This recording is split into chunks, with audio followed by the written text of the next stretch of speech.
di dalam kitab yang disampaikan oleh para ulama dari para salafus salih, sebagaimana diterangkan dalam kitab Silsilatu A'malil Qulub, diterangkan sabar itu bukan hanya dalam ujian dan musibah. Justru sabar dalam ujian dan musibah itu merupakan sabar yang paling rendah kualitasnya dan paling kecil pahalanya. Karena ternyata sabar itu terbagi menjadi 3 ya. Pertama, itu kedudukannya paling besar daripada yang kedua, dan yang kedua itu lebih besar daripada pahala sabar yang ketiga. Apa itu sabar? Dalam pembagiannya sebagaimana yang disampaikan oleh para ahlul ilmi kepada kita. Yang pertama, sabar yang paling besar itu sabar dalam masalah ketaatan. Sabar dalam ketaatan itu yang paling besar.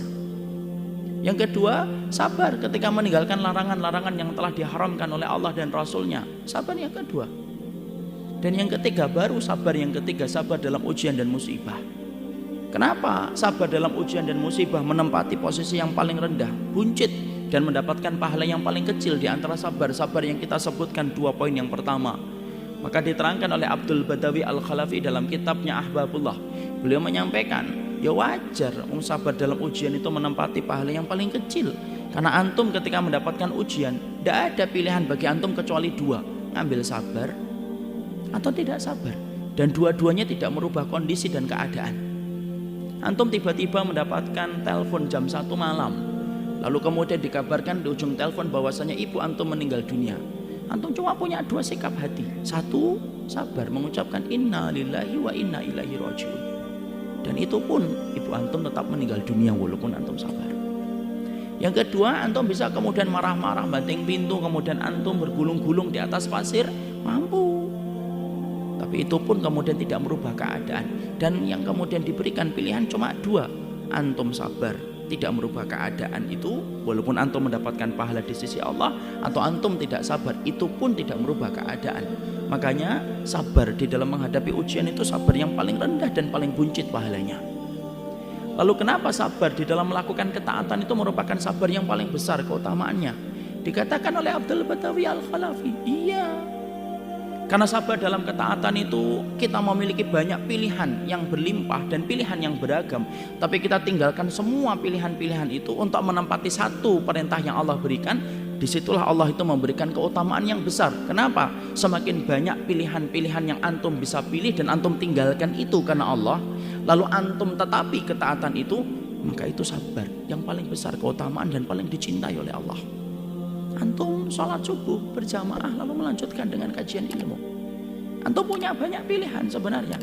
Antum pilihannya bisa sholat di rumah. Antum pilihannya bisa tidur dan kemudian mengundurkan sholat subuh antum sampai 5:30 lebih. Antum kemudian dalam keadaan pagi kemudian bisa di rumah santai-santai dulu. Karena kemudian antum memiliki jam kerja dari jam 7 sampai kemudian antum berangkat. Banyak pilihan. Tapi ternyata ketika kita akan melakukan ketaatan, kita tinggalkan semua pilihan-pilihan itu, kemudian kita tetapi untuk mendatangi masjid melaksanakan sholat subuh dan istiqamah kita terhadap sholat jamaah yang kita lakukan dan sabar, maka sabar dalam ketaatan pantas. Kalau menempati poin yang pertama, sabar itu merupakan sabar yang paling dicintai oleh Allah dan diridai oleh Allah. Makanya kita akan fokus dalam 3 ini dan semoga waktunya cukup. Maka kita akan menerangkan sabar dalam taat itu dalam perkara apa saja. Sabar dalam meninggalkan larangan itu apa? Dan sabar ketika menghadapi ujian itu bagaimana kita kemudian memahaminya? Kita bahas yang pertama. Sabar yang pertama diterangkan oleh Abdul Badawi Al-Khalafi, ini muridnya dari Syekh Utsaimin rahimahullahu ta'ala. Itu beliau menjelaskan pintu-pintu ketaatan itu banyak. Pintu-pintu ketaatan itu banyak. Dan ternyata kita diperintahkan dalam setiap ketaatan itu diperintahkan untuk sabar. Tapi dalam kesempatan hari ini kita tidak mampu untuk menerangkan semua pintu-pintu ketaatan yang membutuhkan sabar, kecuali kita terangkan 3 saja yang merupakan poin yang paling penting di dalam sabar kita, di dalam menjalankan ketaatan.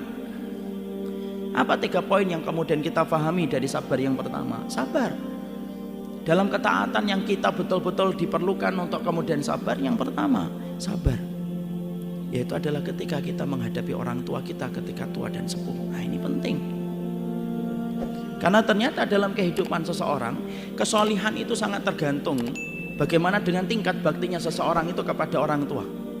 Dan tidak ada kesabaran yang paling berat kata para ulama kecuali ketika menghadapi orang tua dan merawat orang tua ketika mereka telah berusia lanjut.